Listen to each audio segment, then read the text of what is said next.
Hi, I'm Maddie, And I'm Abigail, and this is two writers. Many Wrongs. Two writers, many books.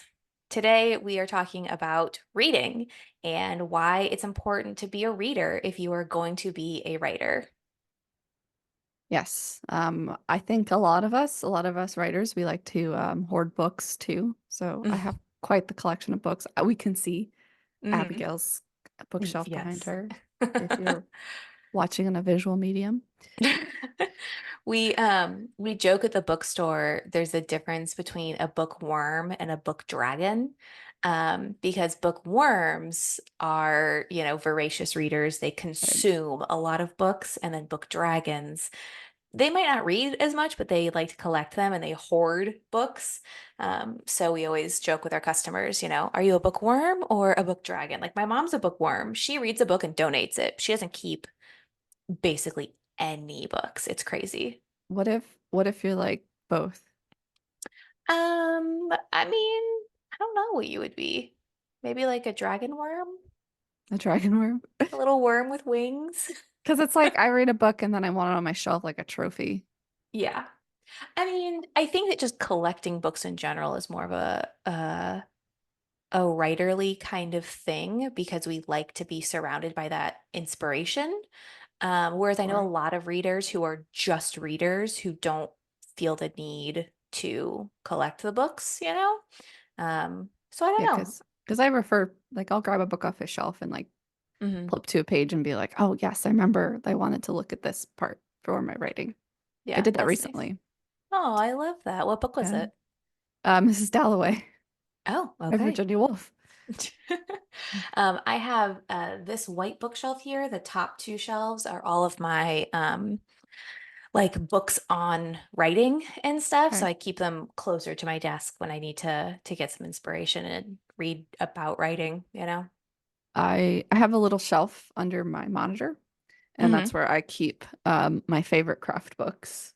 Nice. And then I have a bunch of different little places where I keep books. Hmm. Go like a little audio tour of our bookshelf. So I have my either writing prompts or writing craft books right on my desk so I can grab them. I have a little bookshelf right here to the right of me, like right in front of me, where I keep my favorite books that have most influenced my writing right Hmm. here in front of my That's so face. cute. To the right of me, like very right of me, is my to be read shelf. Hmm. And this down here behind me, there's a continuation of it because it was too big to put in one place. And then on top of that is the book I'm currently reading. And then over here to the left of me is a bigger bookshelf that has just a collection of all the books I've read, but they're all like in different places. Like I have a shelf Hmm. that's like, well, two shelves, no, three shelves full of all the books that I read for school. Hmm. And then I have like a small collection of like murder mysteries, and Hmm. Game of Thrones is on there because I just didn't know where else to put it. I mean, And murder mystery fits. sure, yeah, you know what? Sure. Yeah. Um, and then I have one whole bookshelf because it's like three bookshelves, and then I have one whole bookshelf that is just science fiction. One shelf is like classic science fiction, Hmm. and then another shelf is the science fiction and fantasy anthology Best Americans. That series, I Hmm. have all of them. That's on Hmm. one shelf. And then I have a shelf that's full of Star Trek books. Oh, nice. So that's my. We Oh, do and then love of Star course, Trek. behind me, like very Hmm. behind me in my Hmm. shot, if Hmm. you're watching visually, I have Isaac Asimov's I, Robot open up to the three laws of robotics. So there you go. There's my books. I love it. You really use your books as inspiration, which I think is really awesome. Um, I I like being surrounded by my books, um, but I don't. They're all behind me, and I think part of that is just because of the way that my office is set up and the way that it has to kind of fit, you Yeah. know. But the top two rows to the bookshelf behind me on my right. I have all of my O. Henry Prize stories there, because I collect those, and then again, just any collection of short stories, all of my like writing prompt books, books about writing, books about publishing, all that kind of stuff. This bookcase behind me to my left is like my main bookcase. And I try to separate it by shelf. So I try to have science fiction on the top, contemporary fiction in the next shelf down, like serious like literary fiction, and then all of my YA. But it just kind of ends up getting mixed together because some Sure. shelves are too full. And then I have a small bookcase that's not on screen over to my right that has the top row is all classics or nonfiction. The Hmm. middle row is all of our comic books because we have a relatively big comic book collection. Love that. And then the bottom row is all of the books that, again, I read in school. And I have to tell you, I don't keep all of my books. If a book is a 3 star or below, I donate it. I I don't feel I know I'm not going to reread it. I know that it's not necessarily inspirational to me, so I donate it and I feel no qualms about that. The only time that I keep a book that is a like 3 star or below is if the author has signed it, so that it has some like significance there. I Um, just think it's funny that like, oh, I got it signed, mhm. but it was only a 3 star. So Well, let's be honest. In grad school, there were some books that were fine, but having the author come and speak to us and like getting them to sign the book and like getting to get to know them as a person made it more oh, significant see, for I didn't. me. So at our program, we were lucky enough that we would have published authors come. We'd Mhm, read their books ahead of time, and then they would do a reading, and they would talk to them. They'd teach a mhm. class with us, and then they would let us stand in line and sign their books if we wanted to. I never asked for a signature of somebody's book that I didn't like, even if I liked them. So again, it's not that I don't like it. Okay. I hate to do this because I want to call out an author and be like, their book was mediocre, blah, blah, blah. As we've talked about before, just because something is not your taste does not mean that it's bad. This book was just not necessarily for me. But we read a book that I thought would be right up my alley. It was contemporary fiction. It was about family drama. Um, and I read it and it just wasn't for me. It was about an immigrant family and they were a wonderful speaker and it was interesting. It would have been a 3 star for me. But I liked the person enough, and I knew that supporting them meant that when I eventually published my book, it's the same category. And I got her to sign that book. So things like that. If I did not like it, I wouldn't stand in line for them. Yeah, But like again, a 3 star is not a bad book to me. right. I see. Yeah. Because like for me, I I read most of my books on Kindle when I was in grad Oh, school. okay. So then it wasn't just, do I like this book? It was also, do I like this book enough to rebuy it as a book and then stand in Yeah, line for the autograph? absolutely not. So there was also a cost factor involved. I didn't want to be like, I'm not going to have your autograph. It was more like, Yeah. I appreciate your book. I read Mhm. it. It's in my Kindle forever, Yep. but I don't think I'm going to buy a physical copy. Yeah. Although I do have some physical copies of books from grad Mhm. school that I loathe. Ooh, I why don't you loathe. donate them? I have a box Yeah. of books to donate. Hmm. I sure do. I should put that one in there because every time I see it, it makes my skin crawl. Yeah. I like to donate my books. There is a local bookstore in Cocoa Village called Hello Again Books that's where I donate all of my books to because they're just lovely people and they are um very LGBTQ plus friendly in a very red area. So I always want to be sure to Wonderful. support them. Yeah. Getting back onto the topic of being a reader. Yeah. Um, what do you think helped make you a reader when you were growing up? Because I know a lot of us, I think a lot of readers, it comes from a sense of escapism for sure. Um, we've talked about childhood a little bit, but like I think both of us were kind of the nerdy kid in school, and so like having books was really nice. But also I remember my mom read a ton growing up. So like I always saw her with a book. So like I would take my book and go out in the living room and just like read quietly with her because that was just the thing to do at my house. So what about you? I didn't really have anyone that I saw reading a lot in my life. Books Hmm. were always around, but I don't really remember seeing like my mom or my Hmm. grandma reading, but there were always books around. So I knew it was something Yeah. that people did. Do you And remember like who gave you some of your first books or like the person who helped supply books for you growing up? I remember going to the library a lot. I remember that was Oh, like an activity we did as like a kid. And I yeah. would go to the library and I would get books. Nice. And when I was at school, we always had like a big group of Hmm. books that you could pick from. Hmm. And I really liked the Magic Tree House series Oh, a lot. I love But that. I definitely like for me reading came from probably school Hmm. and always being surrounded by books in school and like they just really appealed to me. And I just remember always reading. I was always like wanting to hang out in the library. When I Hmm. was at my grandmother's house, I was always reading and reading and reading. Hmm. But I usually, remember like the Scholastic Book Fair?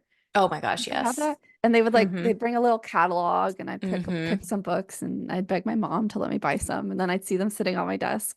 That was really exciting. That's so exciting. But yeah.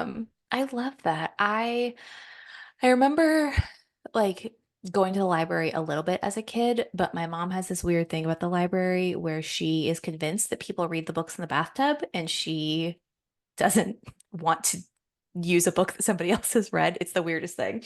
And we didn't have like a ton of money growing up, but books were the one thing that like my mom would splurge on.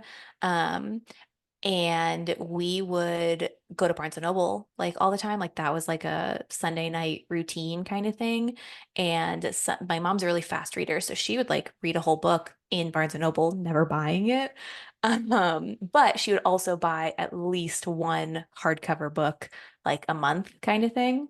Hmm. Um, but I remember going and, basically if I wanted a book, she almost never said no.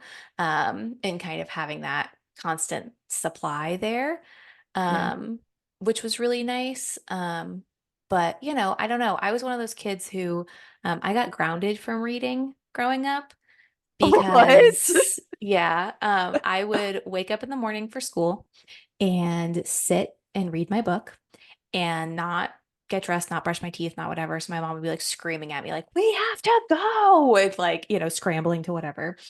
And then I would read in class and like not pay attention and come home and not do my homework and just read my book. And my mom literally like took my books away and like talked to my teachers and was like, Abigail's not allowed to read. She is not doing her homework. Like, you have to do schoolwork before you can read. And the funny thing is that she didn't actually have it in her heart to completely take away all books. So she gave me a stack of books that she read when she was growing up. And she said, you once you get through these, then you can have your books back. And so she gave me The Outsiders. She gave me Freak the Mighty, which is like a retelling of Mice and Men, like for YA. She gave me The Pig Man. She gave me Whirligig, and that was Then This Is Now. And they're all, hold on one second. So I don't have The Outsiders because I loaned it to a friend, but they're all like her original copies that she read when she was in school. They're all super small and they all have like life lesson kind of things in them. So again, Freak the Mighty is like a Mice and Men retelling. Yeah. Whirligig is about this kid who kills a girl in a drunk driving accident, and her parents decide that in order to like pay homage to her memory, because he's also a teenager, they don't want to like ruin his life. Um, they say that you have to go to all four corners of the United States and plant a whirligig and like think of her. Um, but yeah, so like they all had these little life lesson Oh, things, and I hated reading them at the time because I just wanted to read my series of unfortunate events or Sith the Traveling Pants or whatever. right. Um, But yeah, so I think that was one of the first times that I realized like how I don't know, like how impactful books can be as far as Sure. like the content that you're actually taking in and how it shapes you as a person, you know? Yeah. Um, I mean, it's statistically proven that readers are more empathetic people. I mean, that makes sense. Hmm. That makes sense because you live all these different lives and see different Hmm. perspectives. Yeah, Yeah. that's really interesting. I Well, go I ahead. never had those kind of like I don't remember anybody giving me a book and saying you really need to read this. That was not something that really happened as a kid for me. Pretty much all the books I read are books I picked, like from Hmm. the library or I bought them from the Scholastic Fair. I think the only book I remember like somebody giving to me and was like, "Hey, you should read this." Um, I think it was my dad. I don't Hmm. remember. It was the Clady Journals by Tanith Lee. Okay. Um, I think like he knew that I like to read, so he just bought a book that he thought maybe I'd like. Probably because it's like the first book is called like I don't know, I actually don't remember, like Wolf Tower. Like they were all like Wolf. There was Wolf Hmm. Star, Wolf Tower, Wolf something. They Hmm. all had wolf in them, so that's probably why I picked it for me. And it was like the first three books in a book, and that was the first time that I read a book and like I stayed up until like 3 in the morning reading it. I couldn't put it Hmm. down, Hmm. and I think that was kind of like my first like I'm obsessed with reading kind of Hmm. moment. Um, That's awesome. yeah, but Yeah. most of the time I picked out my own books. Yeah. Well, so again, I'm just gonna spend this whole episode talking about my mom because she's the one who truly like got Sure. me into reading. She would read to us for an hour every single day. And we read, we started with like the Roald Dahl books. We read the Twits and Witches and, the BFG and all that kind of stuff. And then she started reading things like she read me The Whipping Boy, which was a devastating book to read. I don't know if you've ever heard of it, but my mom was really into the like learning through reading kind of thing, not necessarily like nonfiction wise, but like emotional learning through reading. So The Whipping Boy was about this prince, and whenever he would get in trouble, he had a slave who would get whipped for him. And it's about the obviously connection and empathy there and all that kind of stuff. But like reading that as a child, you're like, oh my God, this is a little heavy. But we also read things like The Secret Garden.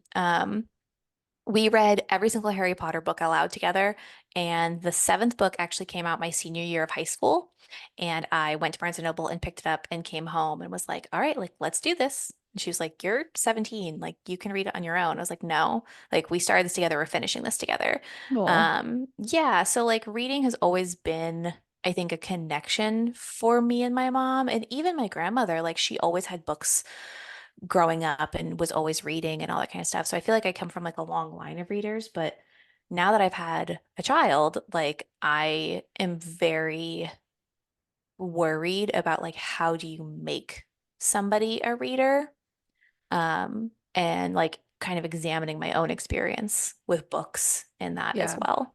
I mean, again, like I think I don't really remember. Yeah. So I But I could think that's be incredible that you became a reader in your own right. Like that's awesome. I just Yeah.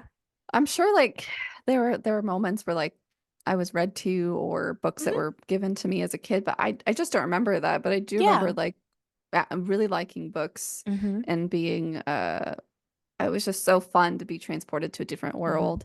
I think too there was a lot more exploration in books than I was getting in television shows, so to me it was more Hmm. interesting. And it was something fun where I could go and I could pick out something. Hmm. I remember later though, when I was older, like maybe in my 20s, my dad, he's a very avid reader and he specifically loves fantasy. And I didn't really know, I hadn't really read a lot of fantasy books. And so I asked him to send me a list of his top 20 Oh. reads for fantasy. And so I Hmm. started reading through that list. So I was reading all these books that my dad had read, and it was when we were working together. So I would be reading a book, and he would talk about it, and he'd get really excited talking about. And he's like, "Oh yeah, that one," because he'd Hmm. show me books for like different reasons. Like you need to read this one Hmm. because the way they develop the economics in this world's Hmm. really interesting, or you need to read this one because the magic system in it is really unique. And so. being able to read those books and talk to them with him, I think was the first time really that I'd ever read something and was like able to talk to somebody about it. Because I always pick books that like nobody else is reading. So it was really fun to be able to have discussions with somebody reading the same stuff as me. Well, how do you think having those discussions influenced you as far as being a writer goes? Because the fact that you were reading stuff specifically to study like a different aspect of it is, I mean, that's a writer thing to do where you already, I mean, I know that we talked about we've been writing since childhood, but like were you already seriously writing at that point? Yeah, definitely at that point I was. And that was Mm-hmm. why I wanted to be more intentional because the book I'm reading right now, it's sci-fi, but it definitely dips into fantasy. You know, Mm-hmm. like there's princesses and there's magic and there's these old ancient mythologies. So that's all very fantasy. So I wanted Mm-hmm. to get a better understanding of fantasy beyond because uh most of the things that I knew that were fantasy was from playing video games. So I wanted like to Mm-hmm. read books. And so when I asked my dad that, I was very intentional about like what I wanted to do. And my dad really likes writing. He doesn't like to write, but he likes like the idea of writing. He thinks it's Mm-hmm. really cool. So he had like kind of a unique perspective as somebody who's read like thousands of books. Like Mm-hmm. here are books that like really did something cool, that the writer did something cool that I'd like to see. And he's always really good at giving me recommendations about books that are like he recommended the Gideon the Ninth series, which Oh is yeah.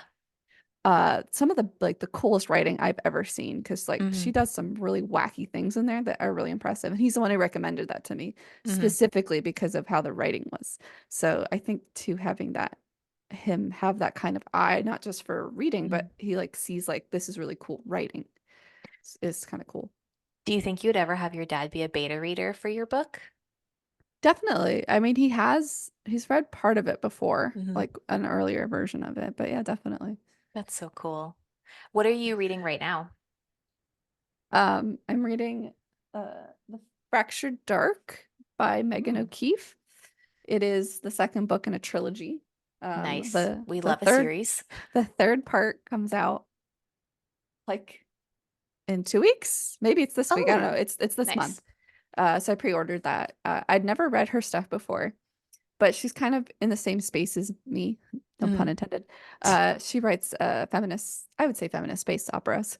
And I really love these books have just been a lot of fun. She has another trilogy that I have the first book of that's already Hmm. completed. But it's really fun and it dips a little bit more into like the romance side of things. So it's kind of like it's not really something I usually read, but the Hmm. sci-fi in it is really, really cool. And she's done some really good world building and the Hmm. plot is intricate and interesting. And so it makes it so like I don't mind the romance as much. Hmm. Yeah. But it's just kind of cool to see that like your traditional romance tropes, but with a really cool sci-fi backdrop. Hmm. That's And that's really kind of interesting. why I was looking into it because I wanted to see that because I'm not into like the fantasy. So Hmm. the seeing the romance and the fantasy, just wasn't my speed. So I thought, well, maybe if I try it with my sci-fi background, maybe I'll like that better. Yeah. What are you reading? I am currently reading Rachel and Solomon's new book, Past, Present, Future, which is a sequel to Today, Tonight, Tomorrow. And it is a YA romance book. I really love YA, and I really didn't start reading romance until probably last year. And I started reading it because it sells so much at the bookstore. Yeah. Um, and so I read her first book because we were doing it for a romance book club. Um, and just fell in love with the writing, fell in love with the characters.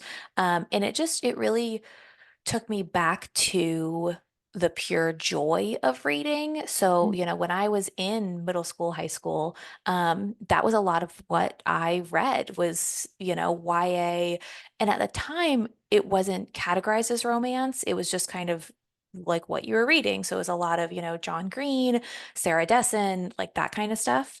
mm, And as I got older, I had that ache of like, as you become an adult, the only fiction is like really heavy literary fiction. And I started reading, Jodi Picoult and John Irving and, all of these like serious authors, which is fantastic writing, but it was also really mentally and emotionally exhausting.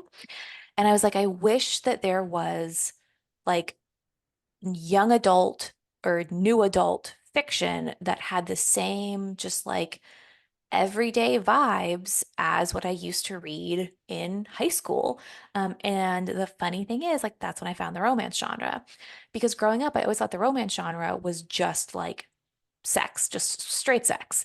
And while, yes, there are quite a bit of books like that, Emily Henry has become one of my favorite authors recently Mhm. because she writes characters who are going through the emotional turmoil of being an adult and also happen to be falling in love at the same time. Yeah. And so, like, while the romance is definitely kind of the engine of the story, it's not like you're just reading sex. Like, they are strong characters, they're strong storyline.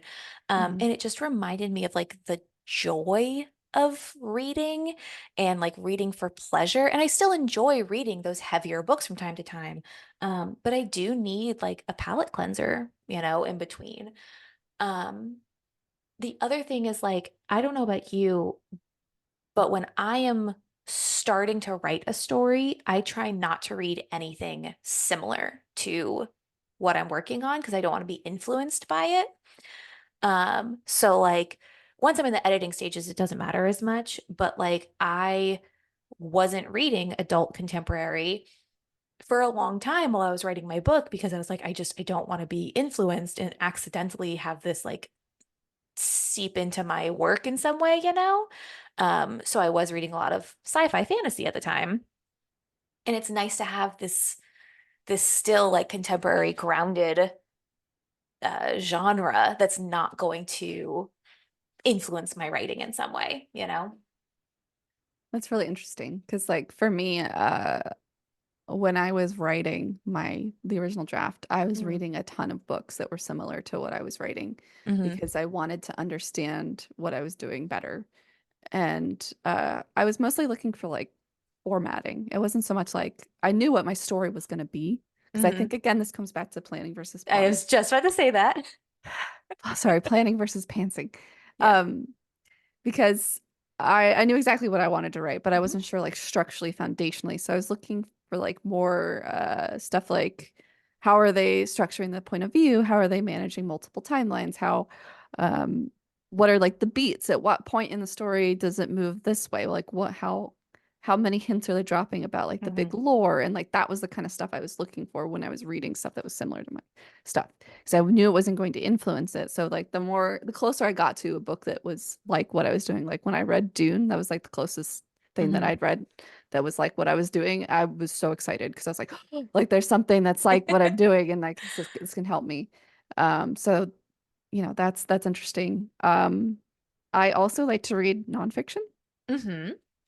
And specifically, I like to read nonfiction about stuff that I think will be influential to what I'm working on. Mm-hmm. So I'd like to read a lot of science books, like science nonfiction books. I usually listen to audiobook for nonfiction. Mm-hmm. And I also like to read a lot of history. Like I'm really into history and learning about history because I like to be influenced by, since I do like a lot of political stuff Mm-hmm. and there's a lot of historical kind of references or inspirations that I use. So I like to immerse myself in that kind of talk and thought because Yeah. I want it to come off like it could be like Mm-hmm. I have a character who's a historian. So I want it to sound like it sounds like somebody's writing a book about history in certain points and stuff like that. That's really cool. When you think about the like history books that you're reading, do you tend to gravitate towards a historical situation or a historical person? Because like if I read nonfiction, it's almost always going to be about a person, like biography, autobiography. Like that's pretty much the most nonfiction that I read, and I really don't read a lot of nonfiction. Um, but I know there are some people who like to read about events. Like we always have, the World War II buffs that come in and like grab those books and stuff. So what do you like? I'd say events or time periods Oh, cool. Okay. because I'm kind of looking. for like the setting. Like something that's really Hmm. interesting to me is learning about a very specific period in time and the kind of because it helps me build lore. You know, like if you Hmm. think about like a certain time period, there's a bunch of little things that we don't know about, little rituals that Hmm. are almost alien to us now, but back Hmm. then they were the norm. And so kind of learning about those little teeny tiny little details about everyday life, I find them very helpful to building a fictitious world by basing it in reality.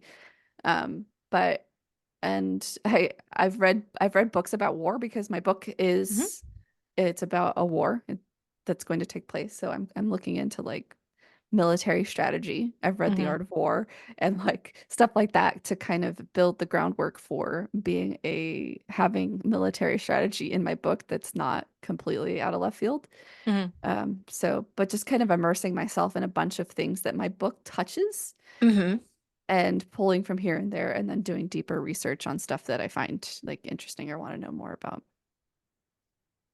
But Sorry. I love research and I love learning about things. I also would like Hmm. to talk about my high school reading habits since you talked about yours, Yes, like please stuff you were do. reading. Because I was a pretentious little shit. Uh-huh. Not Um, surprising. and I know I would go to the library and I would check out like Walt Whitman Ugh. and uh, F. Scott Fitzgerald. Ugh.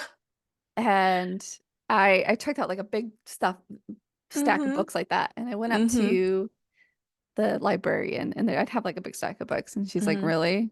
Are you gonna be able to read all this before they're due? They're due in a month, you know? And I'm like, yes. Oh my And God. then I had such beef with my high school librarian. Um, Dude, I never use my school libraries because I hated every single librarian I ever had. But anyway. I had such beef with her. She's like, this Hmm. is due in a month, right? Are you gonna be able to read all these? And I'm like, yeah. And then she was scanning the books and she picks up one. She goes, Heart of Darkness? Really? What are you, 15? And I What was a like, bitch. I read that in AP Lit.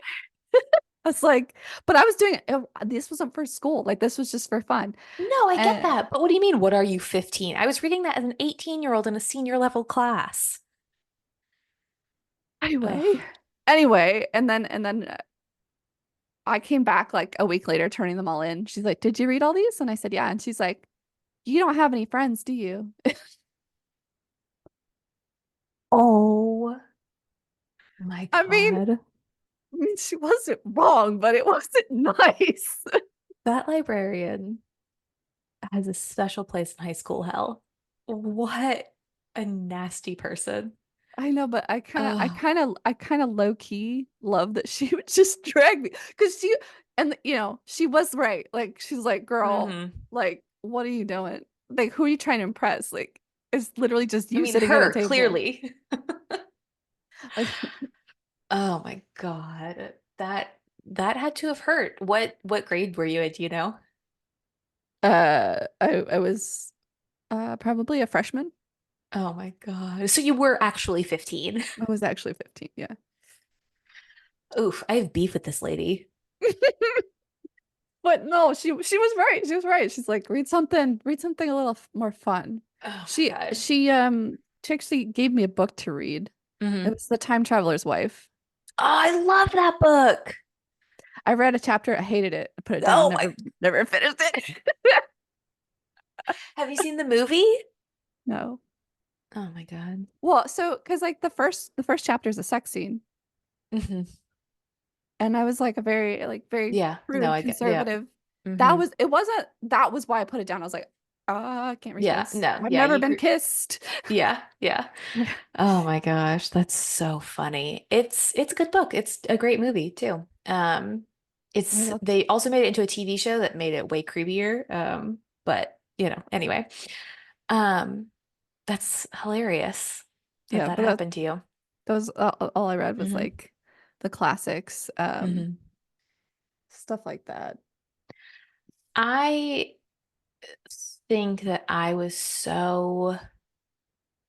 had friends like that who were, they only wanted to read the classics and all that kind of stuff. And I think that I was so determined to not be that person, that I would read some classics, I read Pride and Prejudice and whatever. Um, But I was like, no, I will only read new books. Like I will only read contemporary, whatever. Um, and eventually, like through college, went back and read some of those classics and fucking hated them. Like Catcher in the Rye can suck my dick. Never It's read it. I never read ugh, it it. is the whiny boy anthem. I can't. Um, I don't know. There are books out there for everybody, and there are some books that are absolutely classics for a reason because they spoke to, certain generations, absolutely. Sure. Um, but I was not that target demographic. Yeah, Yeah. totally. I Yeah. totally get that. Hmm. I think I had trouble reading books that were like super popular because I had that Hmm. like stupid chip on my shoulder that was like, Yeah. if it's popular, I refuse to like it. Yeah. But also when I would try to read them, I just they didn't provide what I wanted a book to Hmm. provide. For me, when I read a book, I want to be intellectually stimulated. Hmm. I want it to be a bit of a challenge. Like I want it Hmm. to make me think. So Hmm. for me, like reading a book that's just kind of fun. Like I just to me it's Hmm. not what I'm looking for in a book. Yeah. But for me like because we talked about palate cleansing books Hmm. that were just for the love of reading, but books that for me that are the love of reading are like actiony books. Oh yeah. Nice. So books with Hmm. like a lot of like crazy sci-fi action Hmm. explosions and like the stakes are high. Like to me that's like a fun of Yeah. reading book for me. Nice. But that's my I palate cleanser. Yeah. I also think that, like you were talking about, we read for different reasons and for different experiences. And I know that your sense of reading was absolutely for some escapism, was, to be seen in a certain way, if you were seen reading a book or whatever. I think that I read to try to understand interpersonal relationships. Yeah. I always had pretty severe social anxiety and struggled to feel comfortable or confident like around other people.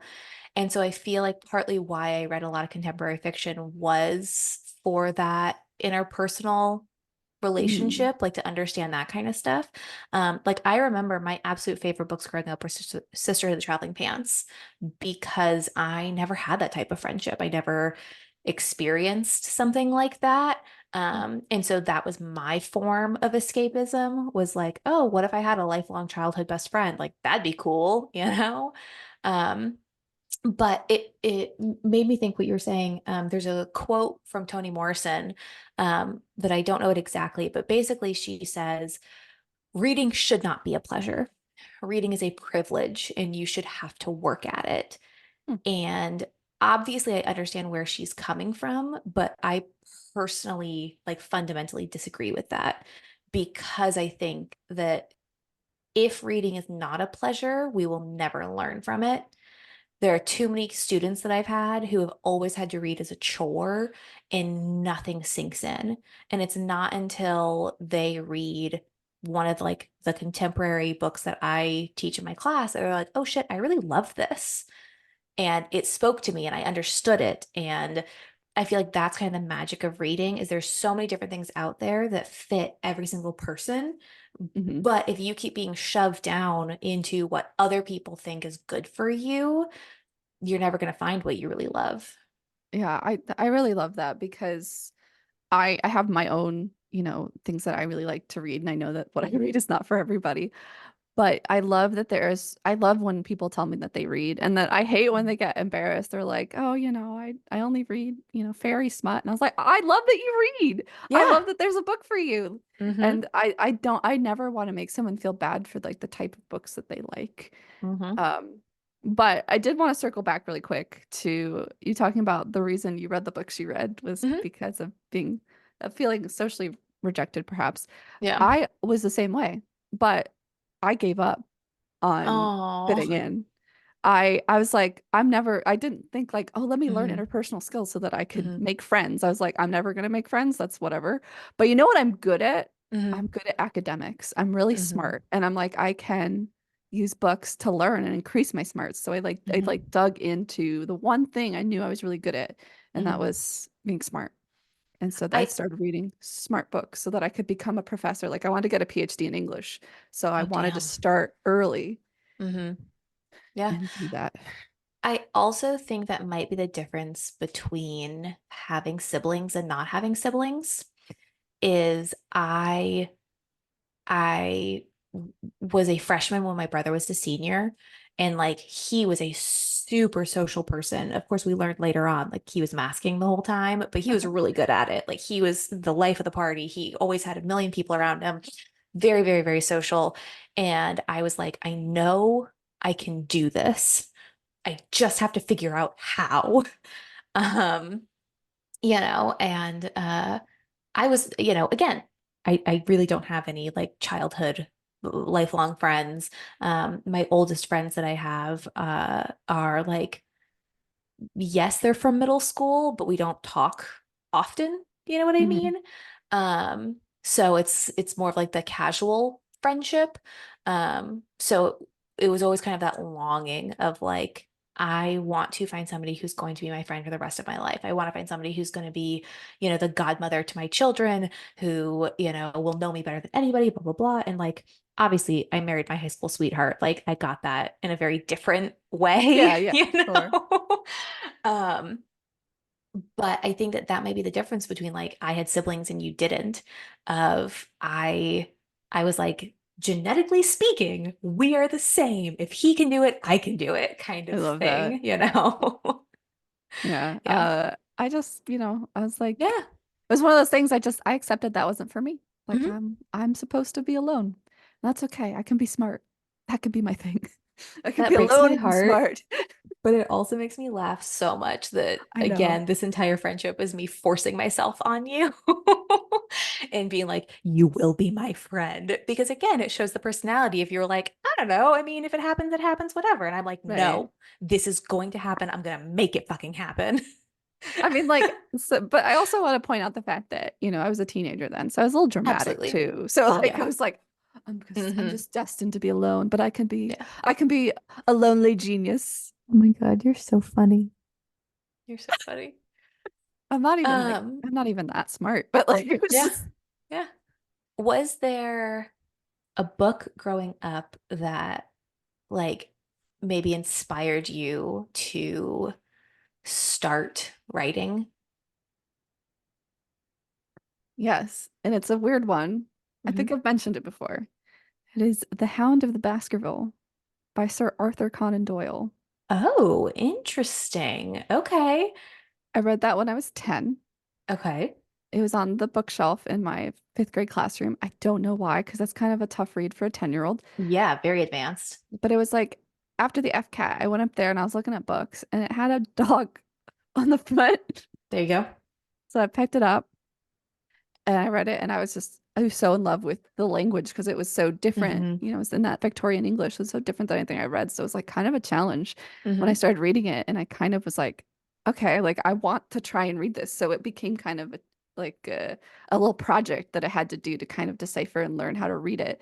And I got Hmm. really interested in the story. And then my mom and I started watching the Sherlock Holmes, for the BBC version. No, Hmm. the Granada TV version Hmm. with Sir Jeremy Brett, and I'm just like fell in love with Sherlock Holmes and just got really interested in like his intellect and how he was able Hmm. to deduce from these small little details. Hmm. And that was really just so interesting to me. And I actually wrote a little book when I was 10. It was called Sherlock Bones. And it was this dog detective. I love it. That's so cute. And that was like the first, I felt really proud of that book. And Hmm. I was like, and it was kind of like, I wanted it to be like a little tongue in cheek. So it's kind of like Hmm. cutesy and fun. And that was kind of the moment when I fell in love with reading because I loved the fact that you could have language that was so different than Hmm. anything. And I just thought that was so interesting.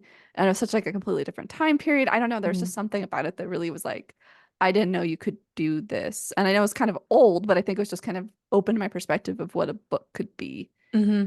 And that really got me into reading. And then that same year, I ended up going on a trip to London. Oh, And wow. we went to 221B Baker Street. 21, Yeah, yeah, whatever the number is. We yeah, went there yeah. and I have a picture with me standing in front of Sherlock Holmes, like the That's statue they have up there. so cute. God, I was like obsessed with Sherlock Holmes. Still am. Yeah. I've read the complete works of Sherlock Holmes multiple times. Well, and again, I think that that speaks to the pretentious aspect, whatever, of like you come by it naturally. One of your first influential books really was a classic. Right, yeah. Yeah, that's that's crazy. Definitely Uh, a bit I- precocious, no, I love that. That's really cute.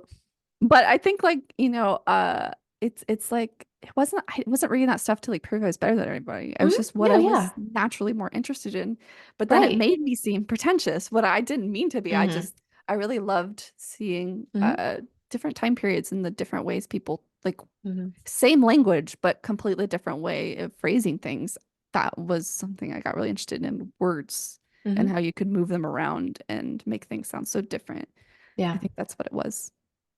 that's really nice. Again, you come by it naturally. It's just it is reading that connected a little something in your soul. Hmm. Yeah, Yeah. it's cute. I've always been fascinated with language though. I've never learned Hmm. another language, but I've always been very fascinated with language. Like when I was in technical writing, I loved like I had to look at every single word in a sentence to like, Hmm. does each word need to be here? Is each word functioning the way? Could these words be simplified? And I Hmm. loved that, like getting into the nitty-gritty of it. I also loved because I was a translation manager. And so I had to Hmm. think about English, like when this is being translated, is there any way that this meaning could be miscommunicated to the Hmm. translator when they localize it? And that kind of stuff was always fascinating to me that even like the invention of language, human Hmm. beings, we have so many different languages, but we all convey similar things like in our mythologies and stuff. And all of that was just fundamentally very interesting to me. And I think that's kind of how it all interrelates for me. Yeah. No, absolutely. You're a word nerd in the best way. Yeah. Nice. Um, I don't think I had a specific book that like influenced me to become a writer. Honestly, I think that like when you would do writing assignments in school, it was just something I fundamentally understood. And so I was good at it. And the more encouragement I got there, the more I wanted to do it. But I think I had that fundamental understanding because I read so much. Right. So even now, when teaching creative writing classes, I can tell what kids read and what kids don't based on if they know how to format dialogue. Because when you read, it just becomes so ingrained of like, oh, you do a new paragraph every time somebody different is speaking, or you put the comma inside the quotation marks or whatever it is. um and you can tell the kids who read who that's just become a natural thing, even if we were never taught that. We read enough that we just know that's what you do. um what? I have to say, I always struggled with that. Not the new line. Mhm. I always do that, but I would struggle like where to put the quotation, where to put Right, the and that, I mean, that makes total sense, commas. but the new line specifically. But I think thinking back to like because I did read a lot of classics and I read a Hmm. lot of Virginia Woolf, who was like very stream of consciousness. And so there was like a bunch of different ways. Like the classics didn't really have Oh like yeah. a this is how we format it. So I'm like, maybe Hmm. that's why I had so much trouble is because every time I read, it was like they chose a different way to go. Yeah, So it really, absolutely. Well, and there are still authors that fuck around with it. Like Sally Rooney does not use punctuation around her. yeah. Like it drives me crazy, but that's a whole separate thing. Um, I've also experimented with not using mhm. quotation marks. Yeah. And but like it had to make sense to the story to do that. But Hmm. I like breaking the rules too. So Yeah. Yeah. I don't know. So I like I said, I don't think that there's a specific book necessarily. It was just that I consumed so many books that writing just inherently made sense to me, and it made me want to do it more and more and more and more and more. Um, and I think, especially, we've talked about this before, I was a really melodramatic kid, so I wrote mostly poetry until I was in college. I only had one attempt at writing. Um, like a novel or whatever when I was in eighth grade. And outside of that, it was either essays for school or poetry was what I wrote. And so it really wasn't until I got to college and I took my first fiction writing class that I was like, oh, this is what I actually want to do. This is what I actually love. And so I feel like a lot of it was about conveying emotion for me when I was writing initially.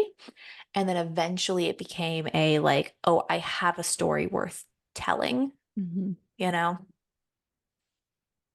That's really So, interesting. I don't know. Anything else about reading or books? Or I feel like we really did talk about a lot of writing this episode, or, but I tried to connect it as best we could. I think it's all related though. It kind of like, Hmm. but maybe that's something we could talk about now Hmm. really quick is dive into it is how does reading directly influence your writing right now? Hmm. Um, right now, in the phase that I'm in with my manuscript, my reading is directly correlated as I'm looking for comp titles for when I start querying agents. So I am reading for more of a mission than I am for pleasure often. Um, which is why it's nice to take a break with this Rachel and Solomon book and just be able to enjoy it. Right. Because I've been using books as a stepping stool for my writing, as far as figuring out like where would my book fit on the shelf in a bookstore. Yeah, What about totally. you? A similar vein. Like I try to read people that are my contemporary, thinking about maybe comp titles, but also thinking about who are my peers in this space. Like if I am ever so lucky as to get published, who might be in conversation with my book. Hmm. That's something that, we like to talk about in like MFA programs, like who is your work in conversation with? But Hmm. I do kind of like that because I do kind of like to think that we're all having similar conversations with each other. We're all kind of working Hmm. together, informing each other about a specific thing. So thinking about these other authors that maybe one day people might list my name in the same breath as them, kind of learning from like what they're doing and Hmm. maybe getting some inspiration for future projects and knowing how to talk about my work, looking at the way they talk about their work, kind of getting ideas Hmm. of, but also looking at seeing if I can find their query letter online because sometimes authors are nice enough to post their query letter. Oh, So like that's going amazing. so going online, I know one of my favorite authors, Anne Leckie, Hmm. she posted her query letter for a book that is in a similar vein to what I'm doing. So I have that bookmarked. But trying to find that kind of stuff and looking Hmm. into what they're doing, their path is probably similar to yours, and kind of giving a map of what way to go and what kind of things I should be looking for, what publishers, what agents, Hmm. what where they are kind of shows me where I need to physically put myself to be in those positions. Yeah. No, absolutely. I think that growing up, we use books as a tool to either understand or connect or escape in some way. And as you grow into writers, you start to use books to analyze, and to kind of build a bigger picture of where your writing might fit in. Yeah. Yeah, Yeah, books are great tools. they are. I really like, again, I like dissecting it and like seeing like, Hmm. okay, so like after I've read the book, going back and being like, okay, so 100 pages in is when that big shift happens. And Hmm. then the other reversal happens. So like kind of, doing like a little story map at the end, kind of study Hmm. how they did it Yeah. is something that is, I think it's fun. Like I have Yeah. fun doing that. And Yeah. it also informs my own writing. Hmm. Like when I am doing a book club or reading a book with friends or something, I always talk about the characters as far as like, oh, do you think this was believable or not believable? Or like, what do you think happens to them after the story ends? Like, do you think that they really changed or blah, blah, blah? And like, it's always based on their character arcs. Yeah. I mean, I love character arcs too. I think they're Yeah. tightly woven into the plot. And Hmm. I don't like a book with a good plot and bad characters. Oh, absolutely. I mean, I think that you need both Yes. 100%. I just think it's interesting that when you read, you're studying plot, and when I read, I'm studying character. I would say I probably am looking more at theme is what I'm interested. Like, Ooh, what are the big ideas we're getting from this? okay. Probably more accurate to say it's just the thing I worry about in my book is plot. So I Hmm. study it because I want to make sure that it Hmm. makes the pacing make sense. Yeah. But that's like more of a me thing. When I talk about books, I like to talk Mm, about what are the big themes, the messages, the metaphors that we're getting here. Like absolutely. I'm the annoying person like, but why was the bird green in the third paragraph of the second chapter? I And love I'm like, it. you get And that? Yeah. as a writer, I'm like, I don't know, I just made the bird green. What do you guys think it means? But what if you did make the bird green as like symbolic of like a Oh, new absolutely. beginning? Yeah. Or, Well, and you know, I was just, unintentionally. yeah, I would say I'm also a big believer in if the reader gains meaning from it, then there is meaning there. Yeah. And it could also be like subconsciously putting that meaning Hmm. in it because I love like looking into symbolism. You know, Hmm. like I like looking, like a dream dictionary. You look up Yeah. like, what does it mean to have a green bird in your dream? And maybe the author put the bird green there, Hmm. but it matches perfectly with the story because, that influence of just the culture they've grown up in makes them draw that just Yeah, naturally. That makes absolutely. sense. To the story. What I about love you? that. I don't know. I Well, love, this felt like nerdier than any episode we've done well, before. I definitely think it is nerdier than any episode because I don't know. There's something special about getting to talk about books with writers. And like, yes, getting to talk about writing is also very, very exciting. But like, nobody's going to fangirl harder over a book than a writer because we understand the work that went into it to make it Yes. so good. Like this book, Harrow, the Ninth, Hmm. is the sequel to Gideon the Ninth. And the writer does something in here that is absolutely bananas. And I can't really explain it without you have to read it. Hmm. But like she took a huge risk with the way she wrote this book. Damn. Like it's very easy to I think it'd be very easy to lose your audience in this book. Hmm. But as a writer, it's one of my all-time favorite books because I am just so in love. Because like this entire book is like you are just lost. You've no idea where you are, what's happening, who's related to Oof. who. And it's Uh-huh. it's a it's a lot. It's a lot, but it really pays off Yeah. as far as like the concept of the book. And that's something I get really in love with is like somebody who would like conceptually had an idea Hmm. and they like somehow are able to make it work because like there's like this thing that's mechanically happening in the book that by the way Uh-huh. she's writing it is being hinted at the way she's writing it.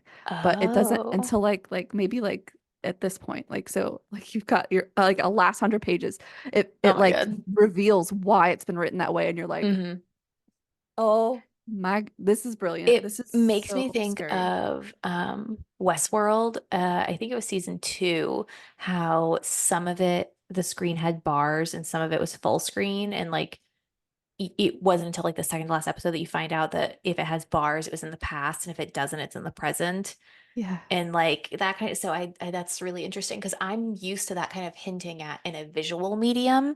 So that's amazing that she was able to do that in a written medium. Yeah. And so I think it's important that it's the second book in the series Hmm. because you've read the first book. And so you trust her that she's Hmm. gonna get you from point A to point C. Yes. You know that she can do that. So in this Yep. book, it's bananas. And you're Hmm. like, what is happening? Yeah. But the writing is so smart and so good that you're like, I trust you. I don't know what's happening, but I trust you. Yeah. And then you're like, oh, I cannot believe. Which I mean, that's so important because we talk about breaking the rules in writing. Like you have to have the authority and trust of your readers to be able to do that, you Right, know? Yeah. right. Books. Books. Well, What more is there to say?